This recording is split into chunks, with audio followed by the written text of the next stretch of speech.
दोस्तों multitasking staff की permanent position पर नोटिफिकेशन आउट हुआ है।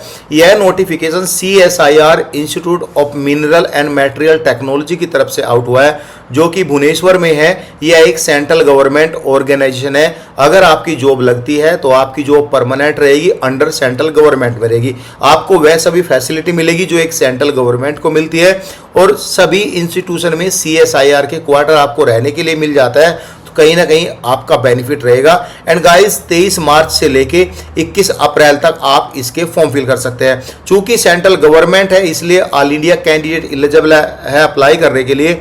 एंड गाइस ऑनलाइन आपको अप्लाई करना है, किसी भी तरह से ऑफलाइन मोड कोई भी डॉक्यूमेंट्स आपको नहीं भेजना है। नंबर ऑफ पोस्ट के बारे में बात करें, टोटल 7 वैकेंसीज आई है, जिसमें जनरल कैटेगरी की 4 वैकेंसीज है, ST कैटेगरी की 2 वैकेंसीज है, EWS कैटेगरी की 1 वैकेंसीज है।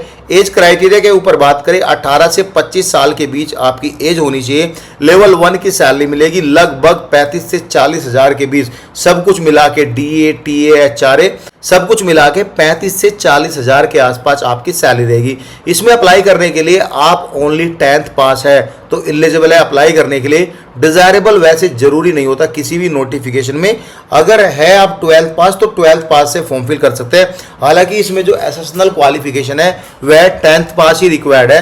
अगर आपने 10th पास किया हुआ है, इससे ऊपर नहीं है, तो आप जब भी एलिजिबल हो इसमें अप्लाई करने के लिए। जॉब रिक्वायरमेंट्स यानी ये आपका काम रहेगा, क्या काम करना पड़ेगा वो सब यहाँ पे दिया गया है। आपको office maintenance work, opening and closing, coffee tea, ये सब मेकिंग एंड ऑल, ये सब आपको करना पड़ेगा। अब यहाँ पे इस पॉइंट में लिखा है एज का क्राइटेरिया एंड क्वालिफिकेशन का क्राइटेरिया, सब कुछ जो आपका काउंट किया जाएगा 21 अप्रैल 2026 से काउंट किया जाएगा।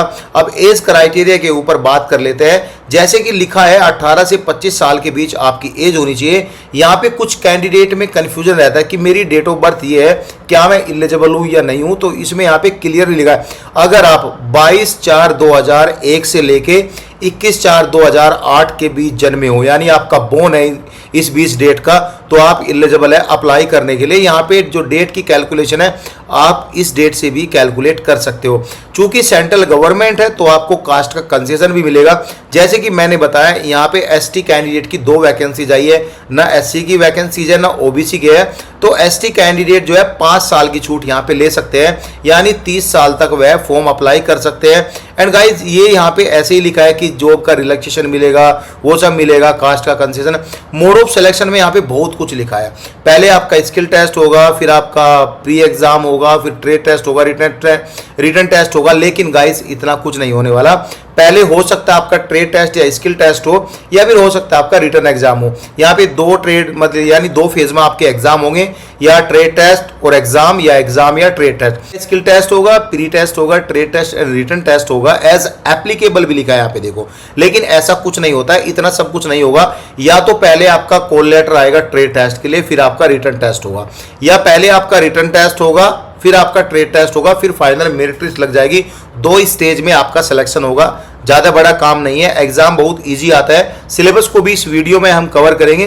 बाकी ये इंफॉर्मेशन आपको बताने के लिए नहीं है, मैं ऊपर ऑलरेडी बता चुका हूँ। All India candidate eligible apply करने के लिए, ये PWBD कैंडिडेट के लिए है, यहाँ पे आप देख सकते हो। And guys how to apply में यहाँ पे आपको ऑनलाइन अप्लाई करना है। फी के बारे में बात करेंगे। फी यहाँ पे ऑल कैटेगरी जो फी है वह 500 रुपीज़ लिखा है, लेकिन अगर आप women, SC ST PWBD ex serviceman है तो आपको कोई पैसा नहीं देना है। तो वुमेन कैंडिडेट, ST कैंडिडेट को कोई पैसा नहीं देना है, बाकी अदर कैटेगरी को 500 रुपीज़ यहाँ पे करना है। एंड गाइज पे करने का अकाउंट डिटेल भी यहाँ पे दिया गया है। हालांकि आप ऑनलाइन भी यहाँ पे कर सकते हो, इस पर क्लिक करके ऑनलाइन पे कर सकते हो। लेकिन यहाँ पे इस पॉइंट में लिखा है कैंडिडेट शुड मैंडेटरी, आपको जो है हार्ड कॉपी अपने पास रखनी है along with proof of application.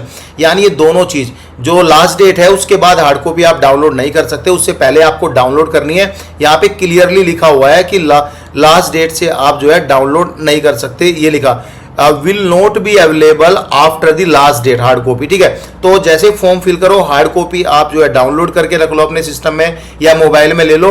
उसके साथ जो आप पेमेंट करोगे उसका भी प्रूफ आपको रखना है। यहाँ पे आपसे जो है अथॉरिटी में सबमिशन के लिए बोला जा सकता है। तो कैंडिडेट से रिक्वेस्ट करते हैं कि यहाँ पे डू नोट सेंड, उसको जो है किसी भी तरह से आपको पोस्ट नहीं करना है, लेकिन अपने पास रखना है, ठीक है, वो सब चीज़ है।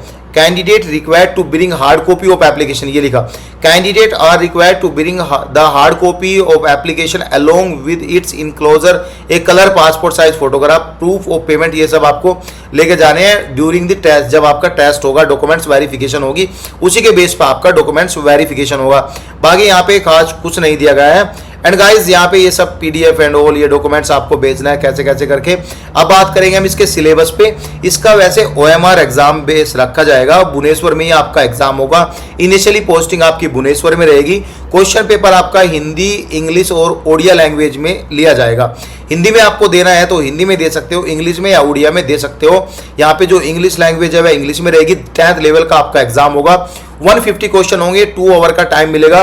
जनरल इंटेलिजेंट के 25 question 75 number, and guys math के 25 क्वेश्चन 75 नंबर, जनरल अवेयरनेस के 50 question and guys 150 marks, English के भी 50 क्वेश्चन 150 मार्क्स। यहाँ पे जो टोटल क्वेश्चन रहेंगे 150 रहेंगे और इंटू 3, ठीक है, इंटू 3 यानी 450 नंबर का एग्जाम होगा ये, और 1/3 यानी 0.33 नेगेटिव मार्किंग यहाँ पे रखा गया है। और गाइज यहाँ पे बाकी इसमें खास कुछ नहीं है। सो कुछ भी डाउट हो तो आप हमें कमेंट कर सकते हो। Thank you so much guys.